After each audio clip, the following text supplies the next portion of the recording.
Arestadong 4 na indibidwa sa isinagawang high-impact operation ng La Paz Police Station kung saan natuklasan ang isang drug den sa Zone 3, Barangay Caingin, La Paz, Iloilo City, ito lamang linggo, ika-18 ng Agosto taong kasalukuyan. Kinilala ang mga suspect na sina alias Kenneth, 33 anyos, subject ng operasyon, alias Racine, 38 anyos na isang high-value individual, alias Mark, 39 anyos at alias Ken, 30 anyos na parehong street-level individual at residente ng nasabing lugar.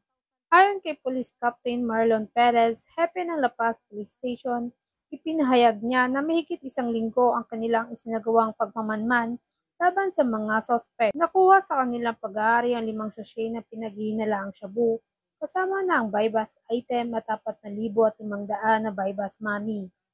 Ang kabuuang timbang ay higit kumulang 10 gramo ng shabu na may standard drug price na tinatayang 68,000 pesos. Samantala, nakadetain sa La Paz Police Station ang mga arestado at sasampahan ng kasong paglabag sa Section 5, Section 6 at Section 7 ng Republic Act 9165 o Comprehensive Dangerous Drugs Act of 2002.